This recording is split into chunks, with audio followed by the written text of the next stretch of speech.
কাজ সংসার গুছানো, গোপাল সেবা করা, ঘরের ছেলে মেয়ে স্বামী সন্তান সবাইকে দেখতে দেখতেই আমার সারাদিন কেটে যায়। আমার জন্য কে ভাববে?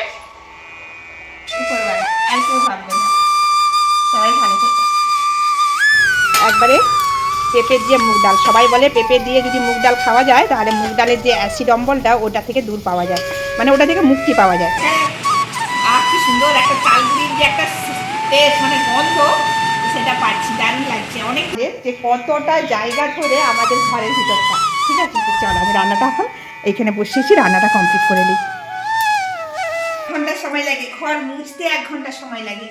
পরিষ্কার পরিচ্ছন্নভাবে যদি ঝাঁটানো হয়, মুছা হয়, 2 ঘন্টা টাইম লাগবে ঝাঁটাতে আর মুছতে। ভালো হয়েছে না? বাপি কিন্তু ওনার কিন্তু মিষ্টি রসতে খায়নি, ও উপরে পেঁয়াজ কুচি আর কাঁচা লঙ্কা কুচি দিয়ে ভেজে দিয়েছিলাম ধোসার মতন, ওটা খেয়েছে। আর আমাদের সোনামা কেমন খেয়েছে কি জানি, আমাকে তো খুব টেস্টি লেগেছে, একটা পেঁয়াজের ফ্লেভার অনেক। কেটে নিয়েছি, দেখো ভেন্ডি আলু, আর এটা কি জানো, এটা চাল ভিজিয়েছি। দেখি কি পিঠে বানানো যায়।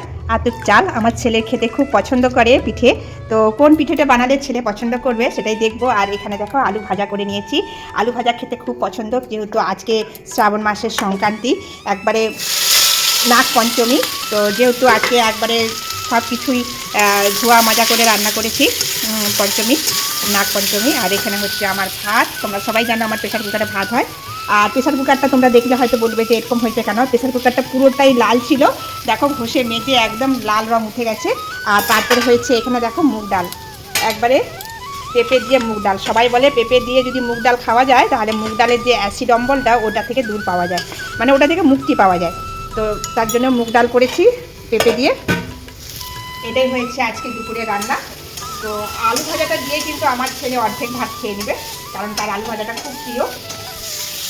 এই দেখো আলু ভাজাটা হয়ে গেছে। আর একটা দেখাই চলো, এখানে এই যে জায়গাটা দেখতে পাচ্ছ পুরোটাই লম্বা, দেখতে পাচ্ছ, এটা প্রত্যেক দিন সকালবেলায় আমাকে পরিষ্কার করতে হয় একদম ভালোভাবে। এইখান পর্যন্ত দেখো, এই দেখো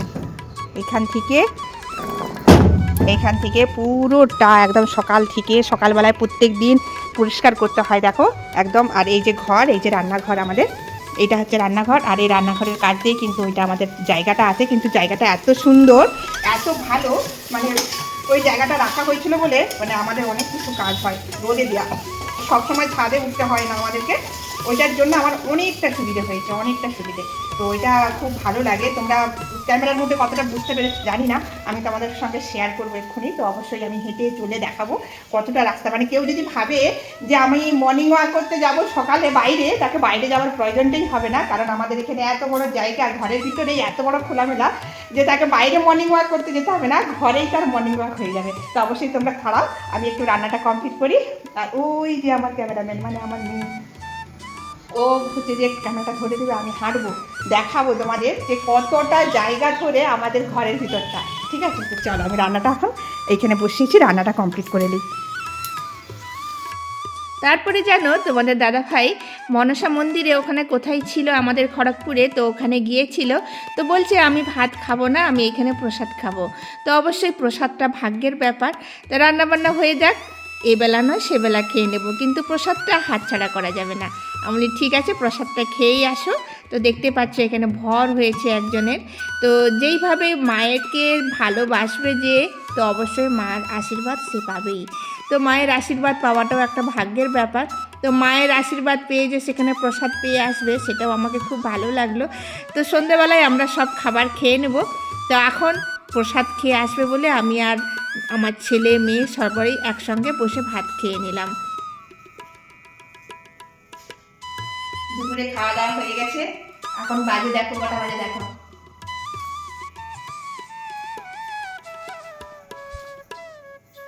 এখন এই যে ঘুম থেকে উঠেছি, উঠে ঘরগুলো একটু ঝাঁটিয়ে দিই, আবার তো সন্ধ্যেবাতি হয়ে যাবে, দেখতে দেখতে হয়ে যাবে। এখন যখন বৃষ্টিটা একটু কম হয়েছে, এখন বৃষ্টিটা আর হচ্ছে না, ফাঁকা হয়েছে। জামা কাপড়গুলো শুকিয়ে গেছে, সকালবেলা 1 ঘন্টা রোদ দিয়েছিল, ওই 1 ঘন্টার মধ্যে সব জামা কাপড় শুকিয়ে গেছে।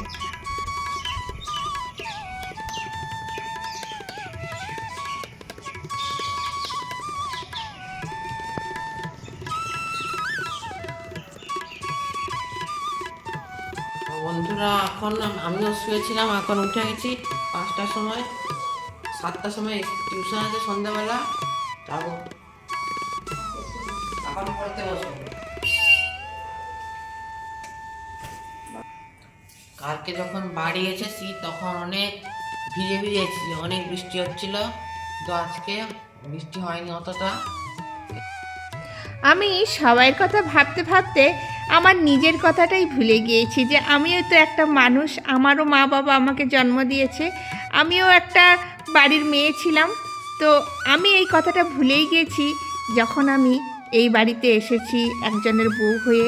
যখন আমি এসেছি এই বাড়িতে, তারপরে আমি মা হলাম, মায়ের পরে একটু একটু করে নিজের কথাটাই ভুলে গিয়েছি। প্রথমে শ্বশুর শাশুড়ি, স্বামী সন্তান, স্বামী সবাইকে নিয়ে থাকা, রান্নাবান্না, খাওয়া দাওয়া, তারপরে যখন সন্তান হলো সন্তানের দেখাশোনা, তাদের খাওয়া দাওয়া, তাদের ভরণ পোষণ করা, এইসব দেখতে দেখতেই না কখন যে দিনের পর দিন কেটে যায় নিজেও বুঝতে পারি না। মাঝখানে আমি ভুলেই গিয়েছি যে আমিও তো একটা কারো মেয়ে, আমারও তো মা বাবা ছিল, আমিও তো কোথাও জন্ম হয়েছি তারপরে এসেছি, তাহলে আমি কেন আমার নিজের কথাটা ভুলে গিয়েছি? সংসার এমনই একটা মায়ার বন্ধন, সেখানে তুমি সবাইয়ের কথা ভুলে যাবে যদি মন থেকে তুমি সেই সংসারটাকে ভালোবেসে থাকো।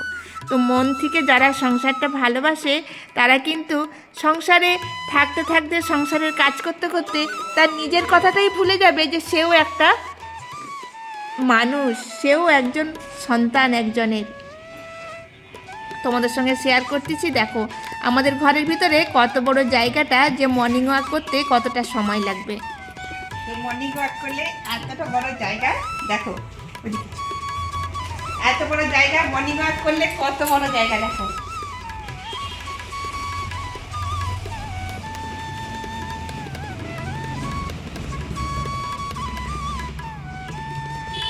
এই যে রান্নাঘরের সাইড দিয়ে যে আবার ঘুরে ঘুরে আসো, দেখো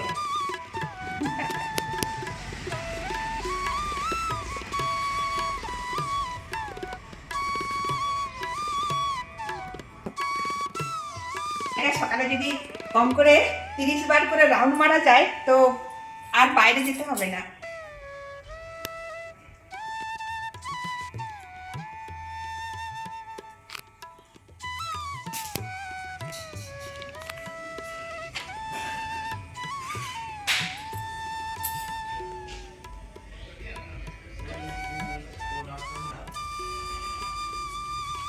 তো এইটা হচ্ছে আমাদের ঘরের পজিশন, এটাই হচ্ছে আমাদের ফায়দা যে আমাকে বাইরে বেরোতে হবে না।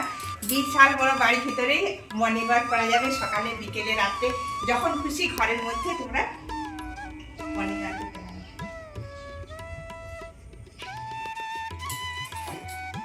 হাঁটতে হাঁটতে আমার নিজের পা ব্যথা হয়ে যায়, ঘর ঝাঁটাতে 1 ঘন্টা সময় লাগে, ঘর মুছতে 1 ঘন্টা সময় লাগে, পরিষ্কার পরিচ্ছন্নভাবে যদি ঝাঁটানো হয়, মুছা হয় 2 ঘন্টা টাইম লাগবে ঝাঁটাতে আর মুছতে। তো এইটাই সারাদিনে আমার টাইম চলে যায়। কি করে সারাদিনে আমার কাজ করতে করতে সময় চলে যায়, মানে পুরো জীবনটাই আমার সংসারেই দিয়ে দিলাম।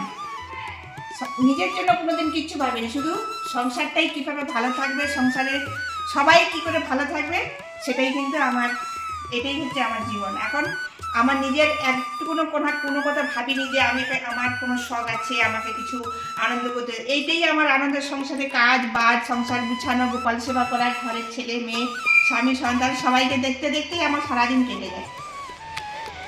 আমার জন্য কে ভাববে? উপরওয়ালা, আর কেউ ভাববে না। সবাই ভালো থেকে। কোশ্চেন বলো না। What is self-discipline? Self-discipline means code of conduct. It means living with self-control, obedience, cooperation,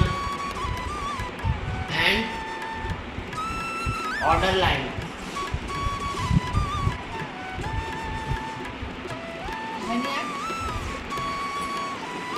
Why is self-discipline important? ঘরের কাজ করে এখন ছেলেকে নিয়ে বসেছি, Our goal কেন 7টার সময় টিউশন যাবে, তার আগে আমাকে পড়াগুলো করে নিতে হয়। পড়াগুলো বলতে গেলে ওর 16 তারিখ পরীক্ষা, মানে সেপ্টেম্বরের 16 তারিখ থেকে, তো না সেপ্টেম্বরের 16 তারিখ থেকে পরীক্ষা এক্সাম। তো ক্লাস 7-এ পড়ছে, আপ বুঝতেই পারছো। তো সেই মানে 12টা না 13টা বই, অতগুলো সাবজেক্ট, তো টিউশন একটাই দেওয়া হয়েছে, ভাবছি পরের বছর থেকে টিউশনটা একটু বাড়িয়ে দেবো, দুটো আর টিউশন করে দেবো, কারণ সায়েন্সের গ্রুপটা একটু আলাদা করে দিলে সুবিধা হবে। তো সেরকম টিউশন পাচ্ছি না, এটা ঘরের সামনে হয় তো, এটা ছোটোবেলা থেকে ওখানে পড়ে, ভালো পড়ায়, কিন্তু মানে চাপটা বেশি হয়ে যাচ্ছে আর কি। দেখছি কী করা যায়, পরের দুটো টিউশন বাড়িয়ে দিতে হবে ওর। না তারপরে করে নাও, তাড়াতাড়ি মুখস্থ করো। আর ওর মুখস্থ বিদ্যাটা এতটাই আছে, আনসার যত বড়ই আনসার হোক না কেন, একবার দুবার পড়লে বা কয়েকবার পড়লেই ওর মুখস্থ হয়ে যায়। শুধু পড়াশোনা করালে হবে না, তাদের খাওয়া দাওয়ার দিকটাও একটু খেয়াল রাখতে হবে। ছেলে মেয়ে সবাই কি চায়, তারা কি খাবে, একরকম রুটি পরোটা লুচি ভালো লাগে না, তাই একটু চাল ভিজিয়ে একটু ধোসার মতন করে দেবো, ছেলে মেয়ে পায় না তারা খাবে। তো সেইটা আমি করে দিতে পারলে আমাকে অনেক খুশি লাগবে। আর আমি খাওয়াতে, রান্না করতে, ঘরের কাজ থাকতে, ঘরের কাজ করতে, ঠাকুর সেবা করতে আমি খুব ভালোবাসি। সেই জন্য এই সংসারে কিন্তু আমার কোনোটা অসুবিধা হয়নি।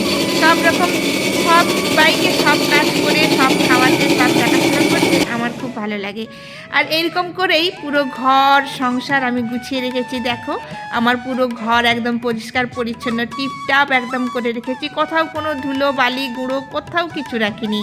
আর এইরকম কাজ করতে আমার খুব ভালো লাগে।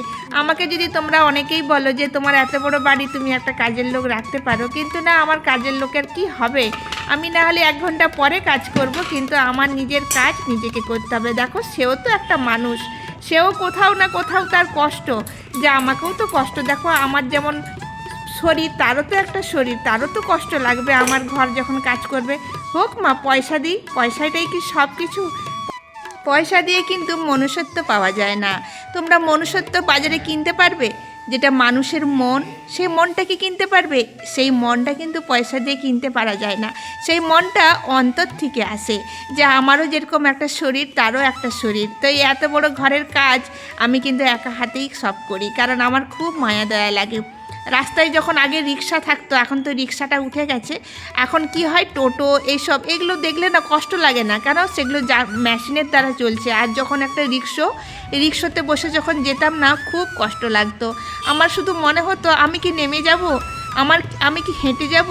আমার খুব কষ্ট লাগে যখন তারা খুব কষ্ট করে পায়ের শক্তি দিয়ে রিক্সাটাকে টেনে 3জন 4জন বসে যায় রিক্সার মধ্যে, আর সে পেটের জ্বালায় 2টো পয়সার জন্য তাকে কিন্তু টেনে নিয়ে যেতে হয়। কত উঁচু, কত খারাপ রাস্তা, কত গর্ত রাস্তা, সেখানে পড়ে যাবার মতন সে একবার বসবে, একবার নেমে যেয়ে রিক্সাটা টানবে, কত কষ্ট লাগে।